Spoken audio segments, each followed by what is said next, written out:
The great crystal chamber floated in the darkness of space, spinning slowly around the dead star called Kepler 442. Inside this massive structure, 12 different alien races had gathered for the most important meeting in galactic history.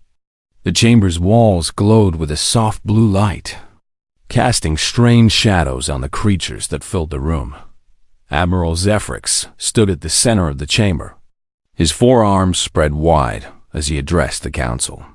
He was tall and thin, like a giant insect made of black metal. His species, the Montari, had conquered more worlds than any other race in the galaxy. His red eyes swept across the assembled aliens, taking in their various shapes and sizes. To his left sat Ambassador HFY of the Crystalline Empire. Her body was made of living glass that sparkled with inner light.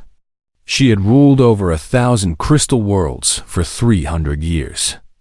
Next to her, the blob-like Gestalt representative shifted and bubbled, its green mass containing the minds of 10 million connected beings. "Fellow council members," Zephrix began, his voice clicking and buzzing through the translation devices. "We are here to discuss the human problem. These creatures have become too bold, too dangerous. They must be stopped before they threaten our dominance." A holographic display appeared in the center of the chamber. It showed a small blue planet orbiting a yellow star. Earth looked tiny and helpless in the vast darkness of space. Around it, smaller images showed human ships and weapons. "Look at this," Zephrix said, pointing at the human vessels with one of his clawed hands. "Their largest ship is barely 2 kilometers long. Our smallest patrol craft is bigger than their flagships. They still use metal bullets and chemical rockets. How can such primitive beings pose any threat to us?" Ambassador HFY laughed, a sound like wind chimes in a storm. "I have studied their history, Admiral.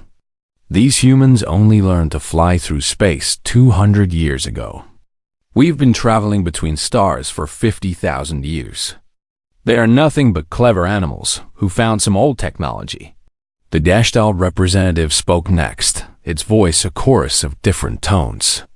"Our intelligence reports show they have nuclear weapons. But these are crude devices.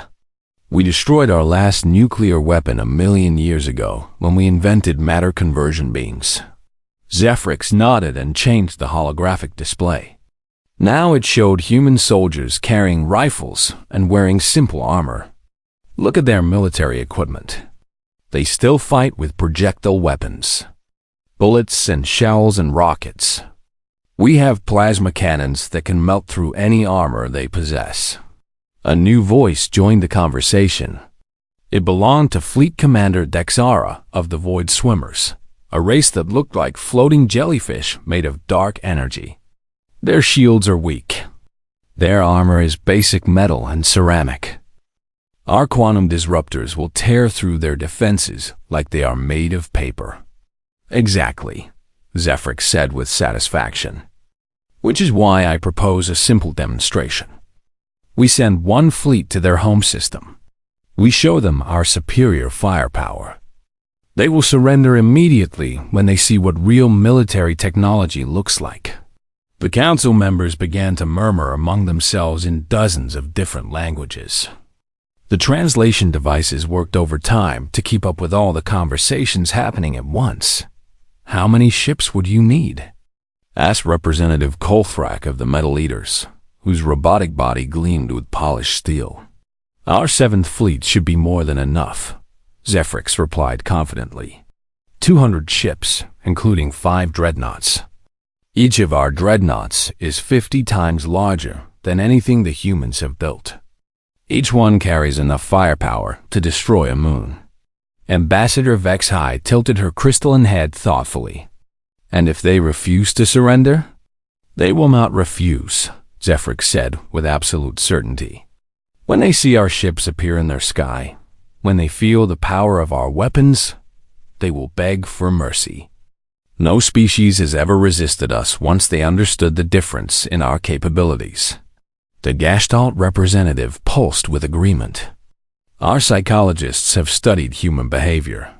They are emotional creatures, prone to fear and panic. They will collapse mentally before the first shot is fired. How long do you estimate this demonstration will take? Asked Commander Thexara. Zephrix consulted the data display floating near his head. His red eyes scanned the numbers quickly. Our fleet will arrive in their system in 3 days. Once we show them our weapons, I expect complete surrender within 6 hours. Maybe less. These humans have never seen real military technology. And what do we do with them after they surrender? Asked Representative Kolfrak. We will be generous, Zephrix said, though his tone suggested otherwise. We will allow them to keep their homeworld.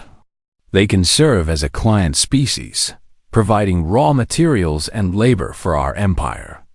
Some of their more interesting specimens can be studied by our scientists. Ambassador Vexhai sparkled with amusement. Perhaps we should keep some as pets. I hear they are quite trainable. The council erupted in laughter at this suggestion. The idea of keeping humans as pets seemed incredibly funny to these ancient, powerful beings. They had conquered thousands of worlds and absorbed hundreds of species into their empire. Humans would be just another addition to their collection. Are there any objections to this plan? Zephrix asked formally. The chamber fell silent. No one spoke against the proposal. Why would they? It seemed so simple, so obvious. A few hours of demonstration, and another primitive species would join the galactic hegemony. Then it is decided, Zephrix announced. I will personally lead the 7th Fleet to the human home system. We will show these creatures the price of defying the galactic order. By this time next week, humanity will be begging to serve us. The council members began to disperse, floating and walking and slithering toward their individual ships. They chatted casually about other business, already dismissing the human situation as resolved. After all, what could possibly go wrong? They had superior numbers, superior technology, and 50,000 years of military experience. As the crystal chamber emptied, Admiral Zephrix remained behind, staring at the holographic image of Earth, such a small, insignificant planet. In a few days, it would belong to the galactic hegemony, and its people would learn their proper place in the cosmic order. He had no idea that this would be the last, peaceful moment of his very long life. The space around Earth's solar system had been quiet for millions of years. Comets drifted slowly through the darkness, following their ancient paths around the sun. Asteroids tumbled end over end in the cold vacuum. Nothing had disturbed this peaceful dance of rocks and ice for countless ages. Then everything changed in a single moment. Reality tore open like a piece of fabric being ripped apart. Purple and green light spilled out of the wound in space as the alien fleet emerged from hyperspace. 200 massive ships materialized at the edge of the solar system, their hulls gleaming with exotic metals and pulsing with unknown energies. Admiral Zephrix stood on the bridge of his flagship, the Eternal Dominion. Through the transparent aluminum windows, he could see the small yellow star that humans called the Sun. Somewhere in that distant light was the blue planet that would soon belong to the galactic hegemony. Report, Zephrix commanded, his 4 arms working at different control panels simultaneously. All ships have arrived safely. Admiral, replied his navigation officer, a slug-like creature whose body was covered in sensor nodes. We are at the edge of the human solar system, exactly as planned. Excellent. Begin long-range scans.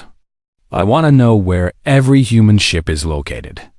The bridge filled with the soft humming of alien technology as powerful sensors reached across space, probing the inner solar system for signs of human military presence. Holographic displays appeared throughout the room, showing the positions of planets, moons, and artificial objects. Admiral, the sensor officer reported, we are detecting the human fleet. They appear to be gathered near their moon, hiding behind their home planet. Zephrix's red eyes narrowed with satisfaction. Hiding already? How predictable. What about their orbital defenses? We detect several space stations around their planet.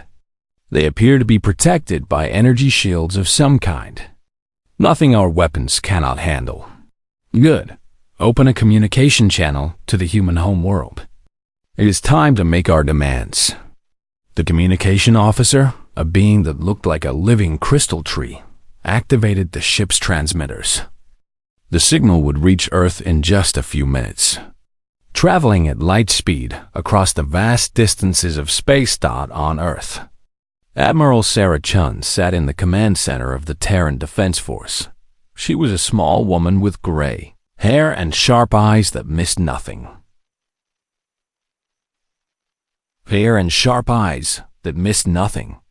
Around her, dozens of human officers worked at their stations, monitoring every sensor reading and communication signal.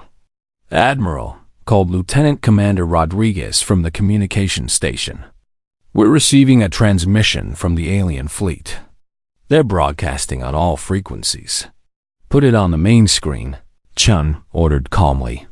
The image of Admiral Zephrix appeared on the large display at the front of the command center. His insect-like face filled the screen, red eyes glowing with arrogance and menace. People of Earth, Zephrix began, his translated words echoing through the chamber. I am Admiral Zephrix of the Galactic Hegemony. You will surrender immediately and unconditionally.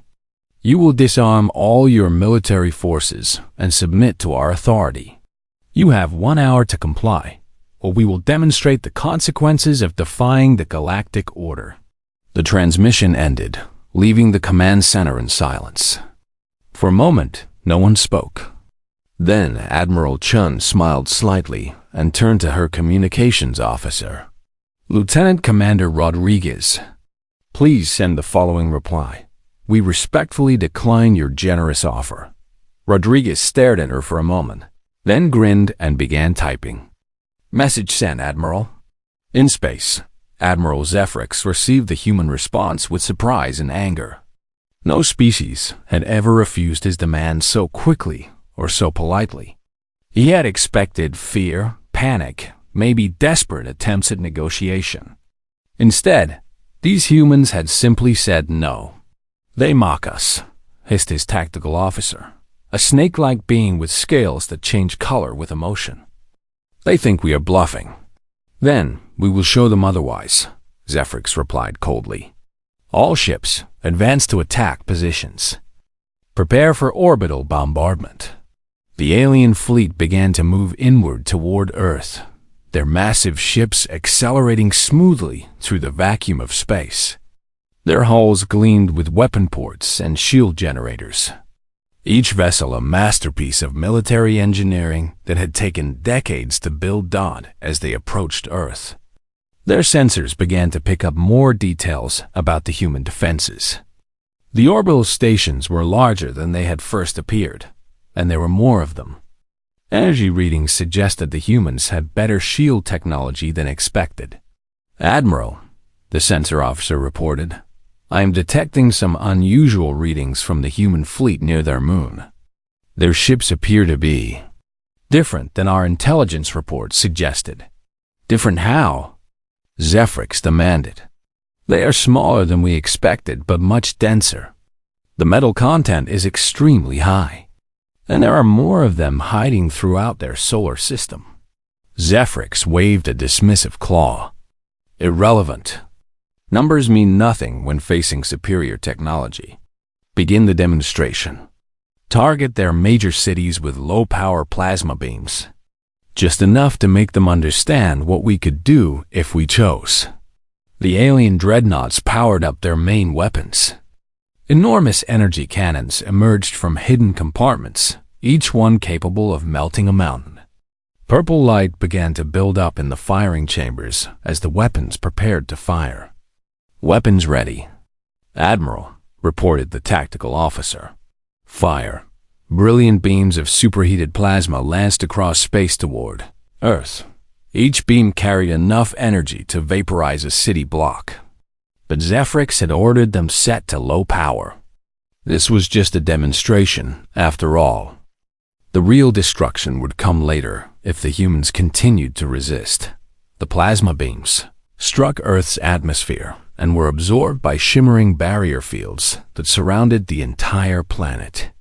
The energy dissipated harmlessly, creating beautiful aurora displays in the sky, but causing no damage whatsoever. Zephrix stared at the sensor readings in surprise. Their planetary shields absorbed the entire bombardment. Impressive. But no shield can withstand sustained attack. Admiral, the tactical officer said nervously, our intelligence reports did not mention planetary-scale defensive barriers.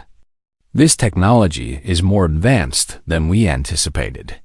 It does not matter, Zephrix replied, though he was beginning to feel the first stirrings of doubt. Order all ships to begin systematic bombardment. Full power. Break through their shields, then demand surrender again. Throughout the alien fleet, weapons charged to maximum output. This time, there would be no holding back. The humans would see the true power of galactic hegemony technology and realize the futility of resistance. In the Terran Defense Force Command Center, Admiral Chun watched the alien fleet prepare for their second attack. Her officers looked nervous, but she remained perfectly calm. Admiral, asked Commander Liu from the tactical station, should we raise the planetary shield strength?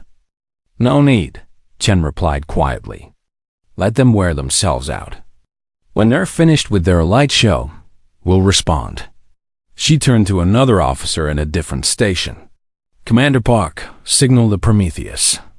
Tell them to prepare for weapons release. Yes, Admiral. The Prometheus acknowledges and reports ready. Admiral Chun looked up at the main display, where the alien fleet was preparing to unleash their full firepower against Earth. She thought about the months of preparation, the careful planning, and the secret that humanity had kept hidden from the galaxy. Let's show them what humans can do when we put our minds to it, she said softly. The alien bombardment began with a fury that had conquered 1,000 worlds. Every ship in Admiral Zephrix's fleet opened fire at once, sending streams of superheated plasma toward Earth. The energy output was enormous, enough to boil away the oceans of smaller planets.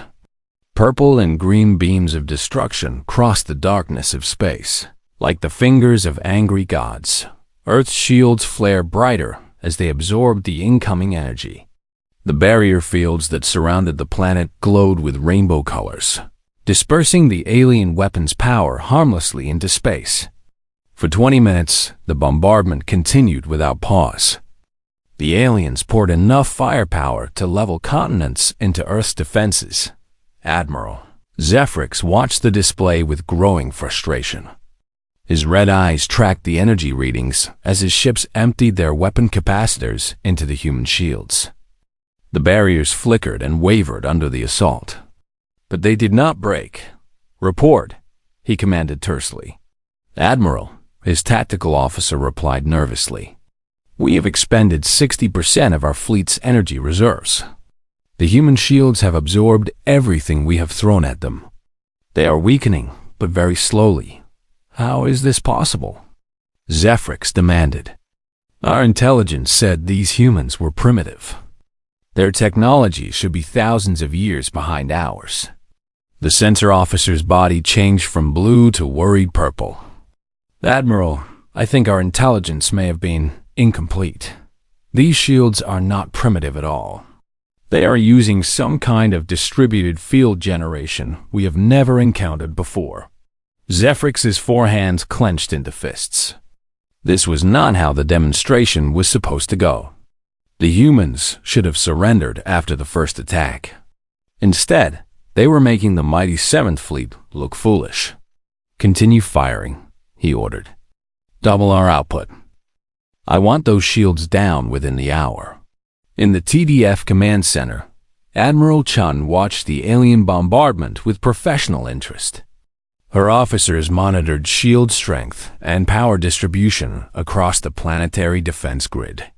The numbers on their screens showed the barriers holding steady despite the massive energy input. "Admiral," reported Commander Liu, "shield strength is holding at 97%. The alien weapons are powerful, but they're designed for short, overwhelming attacks. Our shields are built to absorb sustained bombardment." Chun nodded. Human engineers had studied every alien weapon they could get information about. The shields had been specifically designed to counter energy-based attacks.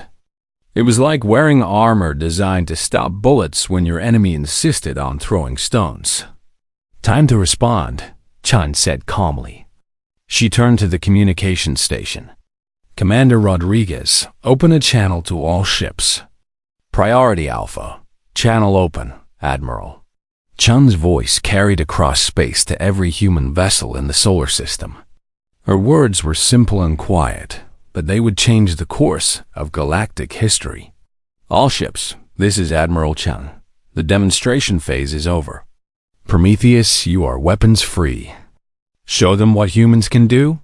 Hidden in the shadow of Earth's moon, the battlecruiser TDF Prometheus received the order.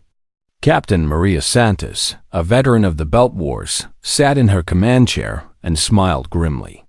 For 2 years, her ship had been humanity's best-kept secret. Now it was time to reveal what human engineering could accomplish when properly motivated. "All stations, prepare for kinetic strike," Captain Santos announced. "Target the alien flagship. Single shot, maximum velocity." The Prometheus was not like other human ships. While most vessels were built for exploration or transport, the Prometheus had been designed for one purpose only: to throw things very hard at other things. Half the ship was a massive magnetic acceleration system called a railgun. The other half was armor, reactors, and the crew compartments needed to operate the weapon. "Captain," reported the weapons officer, "target acquired. Range, 400,000 kilometers. Projectile loaded and ready. Fire." Deep in the belly of the Prometheus, magnetic coils the size of buildings activated in sequence. A projectile weighing 10 tons and made of solid tungsten began to accelerate down a barrel 2 kilometers long. Magnetic fields stronger than Jupiter's pushed the metal cylinder faster and faster, until it reached speeds that bent the laws of physics. The projectile left the ship traveling at 30% of light speed. It was invisible to most sensors, just a chunk of dense metal moving through the vacuum of space. No energy signature, no exotic particles, no warning at all. Just mass and velocity, the two most fundamental forces in the universe. Admiral Zephrix was studying tactical displays when his flagship died.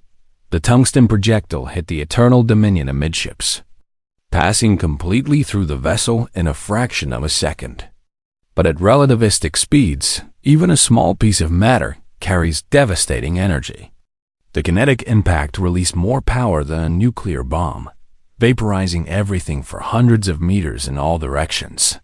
The massive alien dreadnought, pride of the Mentari fleet, simply ceased to exist. One moment it was there, firing its plasma cannons at Earth's shields. The next moment there was only an expanding cloud of superheated gas and metal fragments. The shockwave from the impact rippled outward, striking 6 nearby alien cruisers. These ships, built to withstand energy weapons and particle beams, were torn apart by simple physics. Metal twisted, hulls ruptured, and thousands of alien crew members died in seconds. Across the alien fleet, chaos erupted. Ships that had been firing in perfect formation suddenly found themselves surrounded by debris clouds and radiation. Warning alarms screamed on every bridge as captains tried to understand what had just happened. "The flagship is gone," screamed the communications officer aboard the cruiser Void Stalker. "Admiral Zephrix is dead. The Eternal Dominion just vanished." Ambassador Vex High, who had been observing the battle from her command ship, stared in shock at the empty space where the flagship had been. Her crystalline body flickered with confused patterns of light. "That is impossible," she whispered. "Nothing can destroy a dreadnought that quickly.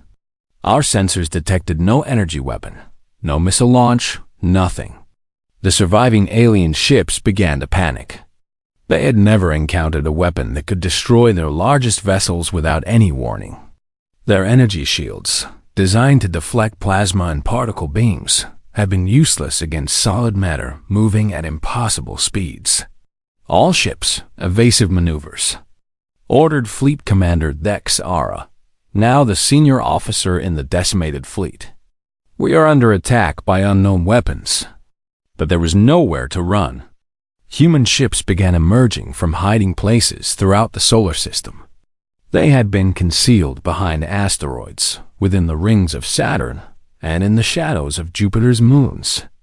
Each vessel was smaller than the alien ships, but each one carried the same devastating weapon system.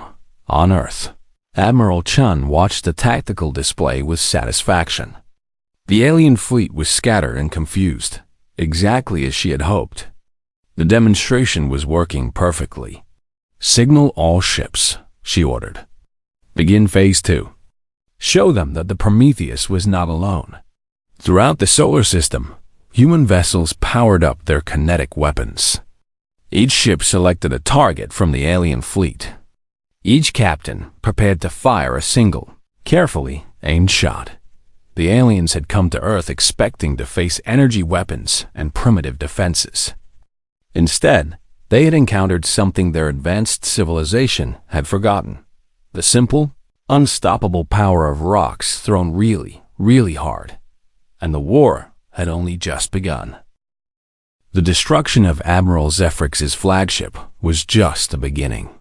As the debris cloud from the Eternal Dominion spread through space, human ships revealed themselves across the solar system, like flowers blooming in deadly synchronization. Ambassador Vex High watched in horror from her command vessel as contacts appeared on the tactical display.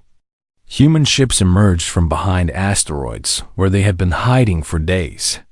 More appeared from within the ring system of Saturn, their hulls dark and cold until they powered up their systems.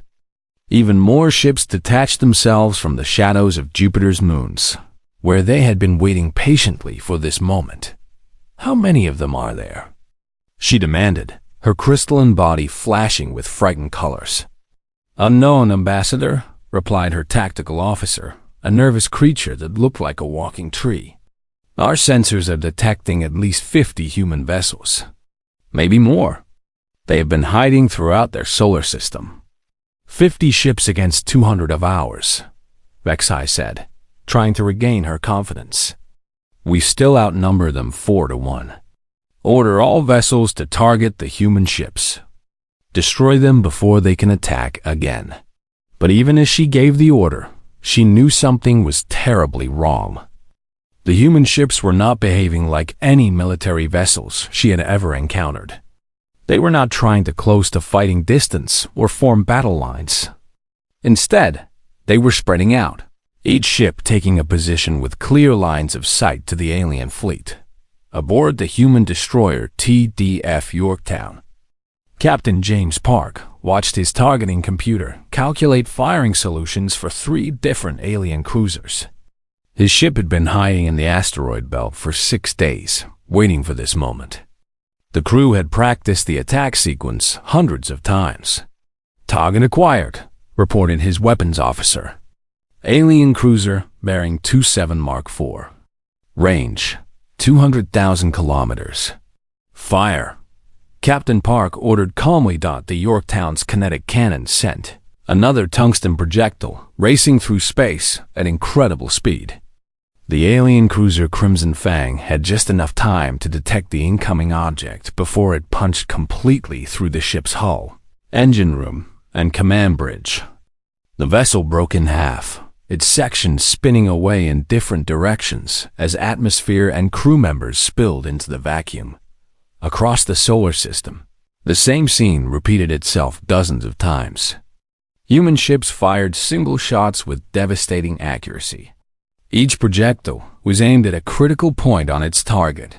Command bridges, engine rooms, weapon systems, life support centers.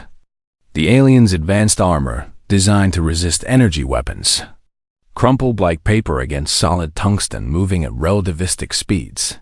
The alien ship Voidstalker tried to return fire, its plasma cannons tracking toward the human vessel TDF Constitution. But the human ship was already moving, its engines pushing it away from its previous position before the alien weapons could lock on. The plasma beams passed harmlessly through empty space while the Constitution's kinetic projectile tore the void. Stalker's bridge section completely off the ship. Fleet Commander Nexara, now in command of the surviving alien forces, watched his fleet being systematically destroyed and felt something he had never experienced before: absolute terror. His species, the Void Swimmers, had conquered hundreds of worlds with their superior technology. Now they were being hunted like animals by creatures they had considered primitive. All ships, emergency jump to hyperspace. He commanded, retreat immediately. But the human attack had been planned with brutal efficiency. The alien ships trying to escape found their hyperspace engines targeted and destroyed before they could activate. Human gunners had studied alien ship designs for months, identifying the exact locations of critical systems. Every shot was precise, calculated, and devastating. The battlecruiser TDF Nimitz, hidden behind Europa, fired at the alien dreadnought Stellar Hammer. The tungsten projectile struck the ship's hyperspace generator just as it was powering up, causing a cascade failure that split the massive vessel down its entire length. Both halves exploded in brilliant fireballs that could be seen from Earth. Ambassador Vexai tried to process what was happening to her fleet. These humans were not fighting like any species she had encountered. There were no energy weapons, no exotic particles, no advanced technology at all. Just metal cylinders moving at impossible speeds, guided by targeting computers of frightening accuracy. They are using kinetic weapons, a science officer reported, his voice filled with disbelief. Solid projectiles accelerated to relativistic velocities. Our shields cannot stop them. That is impossible, Vexai protested. No one uses kinetic weapons anymore. They are primitive, inefficient. Energy weapons are far superior. Tell that to the crew of the Eternal Dominion. The science officer replied bitterly. The terrible truth was becoming clear. The Galactic Hegemony had spent thousands of years perfecting energy weapons because they were elegant, sophisticated, and impressive. But humans had taken the opposite approach. They had perfected the ancient art of throwing rocks, using magnetic fields and careful engineering to throw them faster than anyone thought possible. More alien ships died as the human attack continued. The cruiser Dark Moon exploded when a kinetic round hit its reactor core.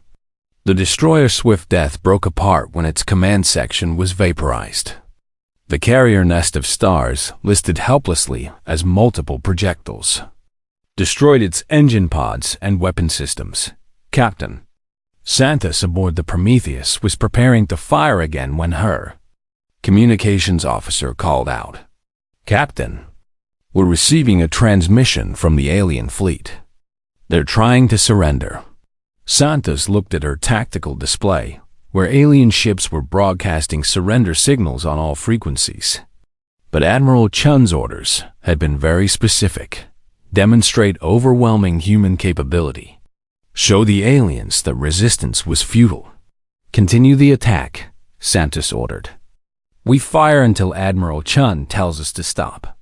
The slaughter continued for 7 minutes and 32 seconds. When it finally ended, the pride of the Galactic Hegemony had been reduced to expanding clouds of debris and radiation. Of the 200 ships that had arrived to conquer humanity, only 15 survived. These vessels had managed to jump to hyperspace during the battle, carrying with them the most terrifying news the galaxy had ever received: Ambassador HFY was among the survivors, her ship damaged but still functional. As her vessel limped away from Earth's solar system, she stared at the tactical reports with disbelief. The humans had not lost a single ship. Not one. Their entire attack had been executed with mechanical precision, like a factory assembly line designed to destroy starships. "Prepare a message for the Galactic Council," she ordered, her voice barely above a whisper. Tell them we have made a terrible mistake." Behind her, Earth hung in space like a blue jewel, its planetary shield still glowing softly from the alien bombardment. The human fleet was already returning to their hiding places, disappearing into the darkness between the planets. They had shown the galaxy exactly what they were capable of. And the message was clear. Humanity had not developed advanced energy weapons, because they had perfected something far more terrifying: the ability to turn physics itself into a weapon. They had taken the most basic principle in the universe, mass times acceleration equals force, and applied it with devastating precision. The war that was supposed to last hours had indeed ended in minutes. But not the way anyone had expected. In the TDF command center, Admiral Chun reviewed the casualty reports with satisfaction. 0 human losses. 0 ships damaged. The alien threat had been neutralized with surgical precision. She made a note in her log. Recommend commendation for all personnel involved. Also, send a thank you message to the physics department at MIT. Their theoretical work on relativistic impact dynamics proved quite practical today. The galaxy would never be the same. 3 days after the Battle of Earth, emergency sessions were being called across the galaxy. On crystal worlds and metal planets, in void habitats and quantum cities, the 12 races of the galactic hegemony faced a reality that challenged everything they thought they knew about warfare, technology, and power. The crystal chambers of the Hegemony Council were no longer filled with confident voices and casual laughter. Instead, representatives huddled in small groups, speaking in whispers and fearful tones. The great crystal dome that had once seemed like a symbol of their superiority now felt like a fragile shell that might shatter at any moment.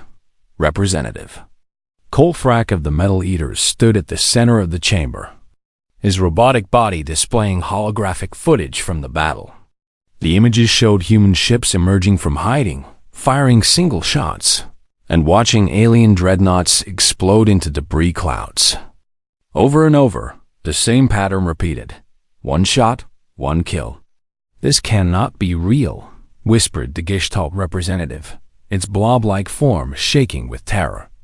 "No species can achieve such precision with primitive kinetic weapons. The calculations required, the targeting systems, the engineering, it should be impossible." Ambassador HFY, her crystalline body dim and cracked from stress, spoke in a voice that carried no trace of her former arrogance. "I was there. I watched our finest ships torn apart by chunks of metal moving faster than light itself. The humans did not use a single energy weapon. No plasma cannons, no particle beams, no quantum disruptors. Just rocks. Rocks thrown with mathematical perfection." Commander Thexara of the Void Swimmers floated near the ceiling, his dark energy form flickering with nervous patterns. "Our intelligence reports are coming in from across human space. Every one of their colonies has ships equipped with these weapons. Every single world they control is protected by kinetic defense platforms. They have turned their entire territory into a death trap for anyone who approaches with hostile intent." A new voice joined the conversation. It belonged to Dr. Quyenth of the Science Collective, a being that looked like a floating brain surrounded by mechanical appendages. "I have analyzed the wreckage from the battle. The human projectiles were made of tungsten, one of the densest stable metals in the universe. But that is not what makes them so terrifying." The chamber fell silent as every being focused on the scientist. "What makes them terrifying," Dr. Quyenth continued, "is the precision.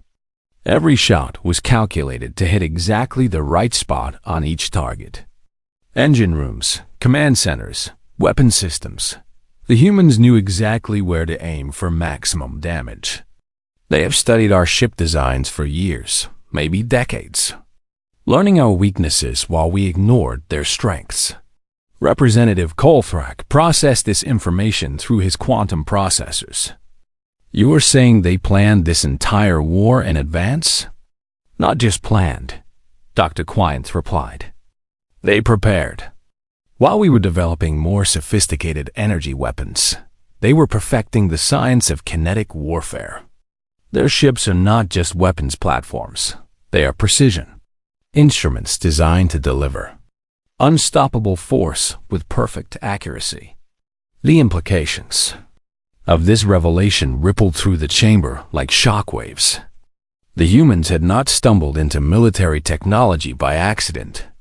They had deliberately chosen a path that the galactic powers had abandoned thousands of years ago, and they had perfected it beyond anything the universe had ever seen. Fleet Commander Dexara spoke again, his voice hollow with defeat.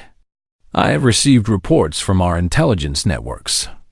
The humans call these weapons conventional armaments in their military manuals. Conventional. These weapons that destroyed our greatest fleet are considered basic equipment in their military doctrine. Then, what do they consider advanced weapons? Asked the Gestalt representative in a trembling voice.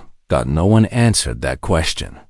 No one wanted to think about what humanity might have developed if their basic weapons were already unstoppable across the galaxy. Similar conversations were taking place on every world controlled by the hegemony. Military commanders studied the battle recordings, trying to find some weakness in human tactics they could exploit. Scientists analyzed the wreckage, searching for defensive technologies that might stop kinetic projectiles. Politicians debated whether to negotiate with humanity or prepare for total war. But deep down, they all knew the truth. The galactic hegemony had ruled for 50,000 years because they possessed superior technology. Now they had encountered a species that had made their technology irrelevant. Energy shields could not stop solid matter. Armor designed for plasma weapons crumpled against kinetic force. All their advantages had been neutralized by simple physics applied with ruthless efficiency. On Earth, Admiral Chun received reports from human intelligence networks throughout the galaxy. The alien civilizations were in chaos. Some were calling for immediate peace negotiations. Others were demanding revenge attacks.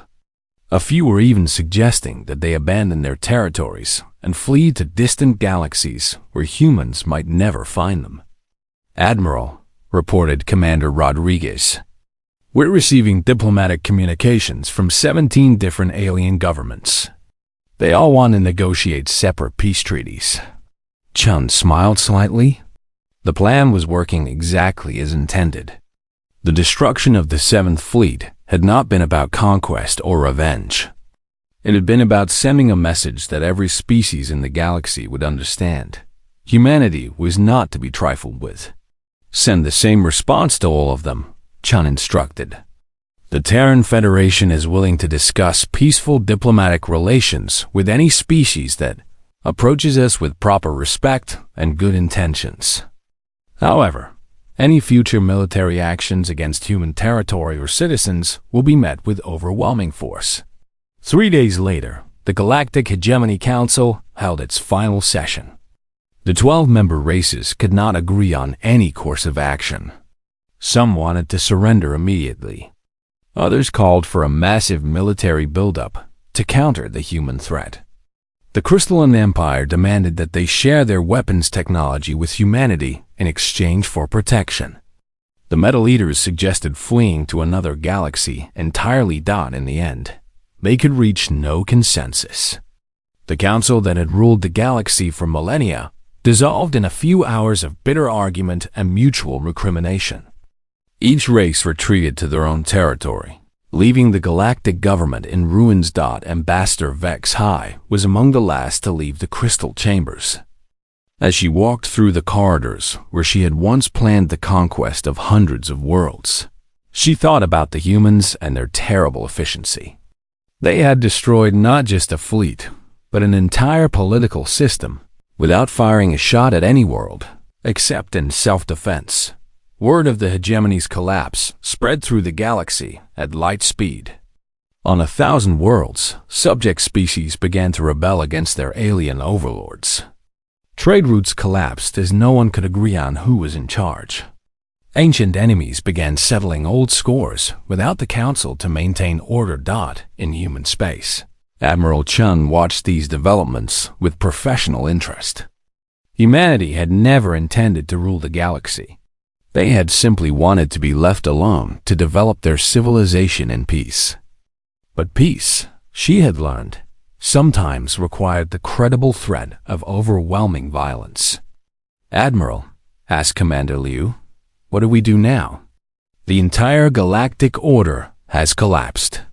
Chun considered the question carefully.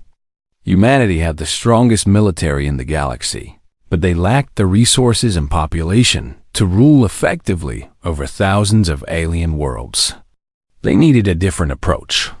"We become the peacekeepers," she decided. "Any species that wants protection from aggressive neighbors can request assistance from the Terran Federation. In exchange, they provide us with information, resources, and diplomatic support.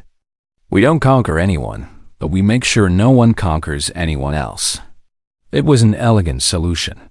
Humanity would not become galactic dictators, but they would ensure that no other species could achieve that position either. The galaxy would be forced into an era of peaceful coexistence, protected by the implied threat of human kinetic weapons.